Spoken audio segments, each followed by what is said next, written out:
Hi, I'm Ashley McCord, and I am here today to show you how to use the WonderMill grain mill.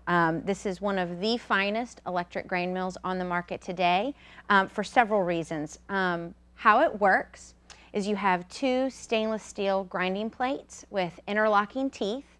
One of those grinding plates stays stationary while the other plate turns and spins at about 28,000 RPMs, which turns any grain into pastry fine flour. It will grind any dry grain or bean that you can imagine.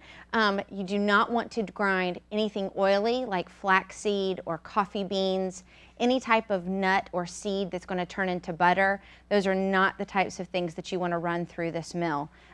You also do not want to run any type of sugar or evaporated cane juice product through here. It'll turn it into glass and completely tear up the inside of your mill. So stick with just dry grains or beans and you'll have the just really nice flour. How it works, it's going to come apart here. This is your actual grain mill part. The milling heads are inside here. You have a coarse and fine knob here. Even on the coarsest setting, you're still going to have really, really fine flour. But most of the time, you're going to do all of your grinding on the bread setting, which is straight up and down about 12 o'clock. You're going to want to turn on your mill before you dump your grains in. Remember, I said one of those plates is stationary while the other one spins, and the grain drops directly into those grinding plates. So you want to get those milling heads spinning before you dump your grain in there. This is the flour canister, and it comes apart like this. You have your lid. This is your separator cup. And what the separator cup does is it helps to direct the airflow into the mill so that it doesn't just blow flour out into your kitchen. It helps to suck the right amount of air down into the mill so that your grain feeds through.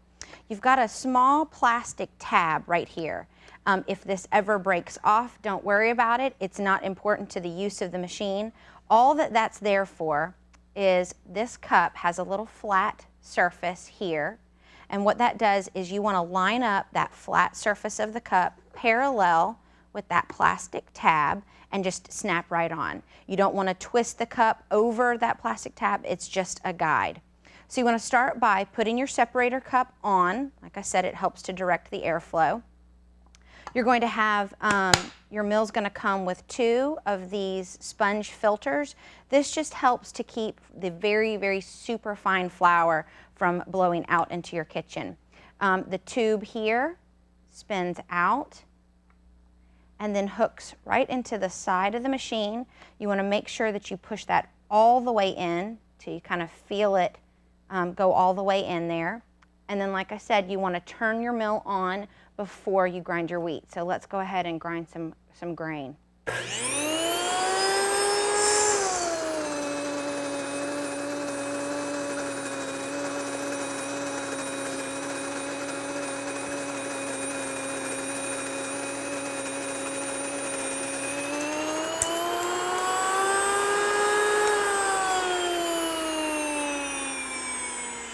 Let's talk about the cleanup of this machine.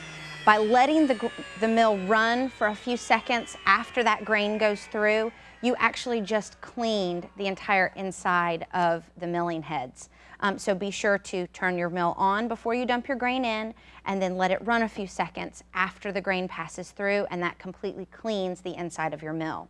Cleanup for the outside of the mill, you can take a damp cloth and wipe the whole outside of this down. I wouldn't get anything too wet inside the hopper here. You don't want moisture getting down into your milling heads. Any fine flour here on the hole here, you can just dust that out with a pastry brush. You don't have to get too worried about that because hopefully you're using your grain mill every day, so don't worry about that too much. Cleanup of the canister. The canister itself is completely dishwasher safe. So you can wash that in warm soapy water and get it completely dry, or put it in your dishwasher. The lid, though, we do not recommend that you wash this at all. You've got a nice dark little tube here. You don't want any moisture building up inside there, because then the next time that warm flour passes through your mill, this could get completely clogged up and back up into your mill. So you don't want to wash your lid at all. We have these great little pastry brushes. You can just dust any flour residue on the lid off into your canister. The cup does collect the super, super fine flour. You can dump that into your canister and use it along with the rest of your flour. Here is our flour. You can see all of the brown specks. That's your fiber. So you don't want to sift that out. You want to use every bit of this when you're making all of your homemade bread items. A cup of grain, which is what I ground, makes about a cup and a half of flour. That's pretty standard. You've got some grains or beans or corn that may do a little less or a little more depending on the size of the grain.